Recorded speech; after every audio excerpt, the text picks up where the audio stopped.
Solar energy हमेशा से available है कि अभी कुछ दिनों में हम ढूंढे तभी अवेलेबल है? हमेशा। हमने फिर नया क्या ढूंढा इसे, उसको यूज करना, राइट? यानी कि उस सोलर एनर्जी को इलेक्ट्रिकल एनर्जी में कन्वर्ट करने वाला एक प्लेट देखा होगा जिसके ऊपर तुमको ऐसा कुछ डॉटेड डॉटेड जैसा बैंड बना हुआ भी दिखता होगा, कुछ कुछ दूर पर दिखता है, नहीं दिखता है? बिल्कुल दिखता होगा, सबको दिखता होगा, कभी देखना ध्यान से। अब तुम सोचो एक आदमी के दिमाग में आइडिया कैसे आ पाया कि ऐसा कुछ करते हैं। एक इंसान या जितना भी उसमें इन्वॉल्व थे वो सब मिलके उनके दिमाग में पहले कैसे सोच पाए होंगे कि क्यों ना एक ऐसा चीज बनाया जाए जो सोलर एनर्जी को इलेक्ट्रिकल में कन्वर्ट करे। ये उनका बहुत बड़ा कंट्रीब्यूशन रहा, ये बात मानने लायक है कि वो बहुत बड़ा कंट्रीब्यूट किए इस मामले में, ये बात सही है। लेकिन आप थोड़ा सोच के बताओ ना, थोड़ा सा, कि उनके दिमाग में कैसे आया होगा, किसी और के दिमाग में क्यों नहीं आया? सर आप तो वही बात बोल रहे हैं कि न्यूटन साहब के ऊपर ही सेब गिरा, सेब ढेरों गिरता था, एग्जाम्पल सुन सुन के हम परेशान हो गए। चलो हम नया एग्जाम्पल देते हैं कि भाई साहब जो साइंटिस्ट थे उनके मन में कैसे आइडिया आ पाया कि हम कुछ ऐसा इंस्ट्रूमेंट बनाएंगे। ये कैसे का जवाब ही तुम्हें भी कोई नए तरफ लेके जाएगा। इसीलिए हम ये चर्चा करना चाहते हैं कि किसी आदमी के दिमाग में कैसे आया कि सोलर एनर्जी को इलेक्ट्रिकल में कन्वर्ट किया जाए। क्योंकि उनके टीचर संस्कृति पब्लिक स्कूल में या जो भी स्कूल में आप पढ़ते हो, उनके टीचर पहले पढ़ाए और क्या पढ़ाए कि भाई साहब देखो सनलाइट जो होता है ना वो क्या हो सकता है, सनलाइट कार्बन डाइऑक्साइड और वाटर को मिला करके ग्लूकोज में बदल रहा है।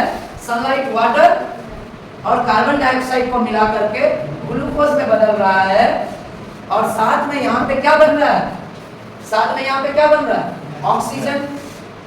और ये काम कर सकता है सिर्फ और सिर्फ प्लांट, यानी कि उसने प्लांट पर स्टडी करा, फिर सोचा प्लांट का कौन सा पार्ट, तो बोला जो ग्रीन प्लांट है, यानी कि क्लोरोफिल का मामला आ गया। यानी कि क्या मामला आ गया, ये मामला किसका आ गया बच्चों, क्लोरोफिल का आ गया। आया नहीं आया, बात सही है गलत है, सही है।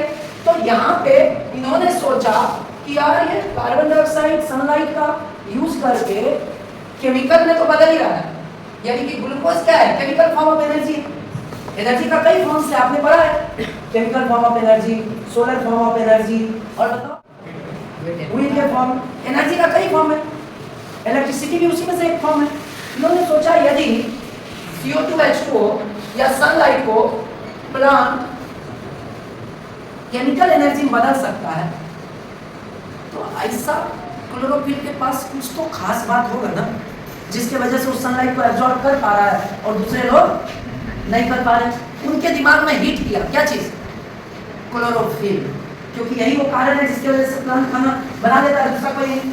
और वो भी कैसे बनाता है, तो सिंपल सा बात है, वो बनाता है सनलाइट को एब्जॉर्ब करके। क्योंकि यहाँ मामला कार्बन डाइऑक्साइड वाटर या ग्लूकोज का नहीं है, मामला किसका है, सनलाइट को एब्जॉर्ब करके और उससे एनर्जी लेने का। एनर्जी तो वही था, ये सब क्या है, मैटर है। कार्बन डाइऑक्साइड वाटर क्या है, मैटर है। और एनर्जी को जब भी कभी दिखना होगा, ध्यान देना, एनर्जी कभी भी अपने एक्सप्रेस नहीं हो सकता है। एनर्जी को एक्सप्रेस होना होगा तो हमेशा किस पे होगा, मैटर पर होगा। मैटर ना रहे तो एनर्जी कभी एक्सप्रेस नहीं होगा। ऐसे ही एनर्जी भी कभी एक्सप्रेस नहीं कर सकता। कोई भी एनर्जी का नाम ले लो और हमको दिखा दो कि वो एनर्जी अकेले रहता बिना मैटर का। कोई भी अभी तुरंत उसको 50 रुपया देंगे,